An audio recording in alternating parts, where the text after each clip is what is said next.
Another day, another basketball stories na naman ang pagkikwentuhan natin. At ngayon nga ang pag-uusapan natin ng balitang pagkuha ng Los Angeles Lakers kay Jaren Jackson Jr. At ang balitang patungkol sa balitang posible nga daw na makuha ng Golden State Warriors si Rudy Gobert. Kumpirmado na nga ng Los Angeles Lakers na willing nga ang kanilang buong kupunan na sundin ang kahilingan ni LeBron James at Luka Doncic na magkaroon sila ng isang legit na bagong center na makakatulong sa kanila pagdating sa front court. At isa nga sa mga nabanggit na target nila ditong kunin sa pamamagitan ng isang trade ay walang iba kundi si Jaren Jackson Jr.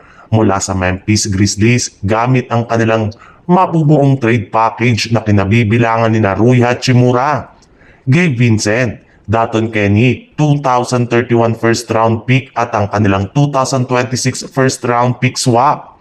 Nagpapahiwatig na rin naman nga ang Memphis Grizzlies na magre-rebuild na ito ng kanilang lineup matapos nito na i-trade si Desmond Bane sa Orlando Magic at kumuha dito ng napakaraming mga future first round pick. Kaya mukhang pagkakataon na nga ito ng Lakers para agawin naman si Jaren Jackson Jr. nang hindi nila ginagamit sina Austin Reeves sa trade. Bali si Jaren Jackson Jr. rin naman nga ang pinaka nababagay na big man na pwede nilang makuha ngayong offseason. Sa ibang balita naman, kagaya nga ng napag-usapan natin, plano na nga talaga ng Golden State Warriors na kumuha ng isang bago at legit na center ngayong offseason. At isa nga sa mga nabanggit na center na posible nga daw nila na masungkit sa isang trade ay si Rudy Gobert matapos malaglag ang Minnesota Timberwolves.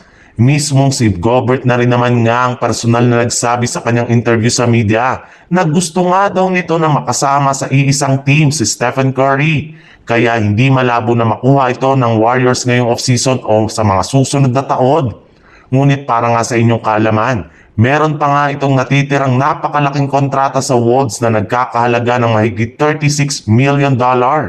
Kaya ang nag-iisang paraan lamang nga para makuha ito ng Warriors ay sa pamamagitan ng isang 3-team trade scenario kung kakailangan nga nila dito na magsakripisyo ng napakaraming players at trade assets. Bukod rin dyan, kailangan rin naman nga nila na mapagkayos ang naging problema at inita ni Rudy Gobert at Draymond Green na mga nagdaang taon para lamang maging matagumpay ang pagkuha nila sa kanya. Pero kung kayo ang tatanungin, payag ba kayo sa posibleng pag-trade ng Warriors kay Gobert ngayong offseason? I-comment nyo lamang sa baba ang inyong opinion at babasahin natin yan isa-isa.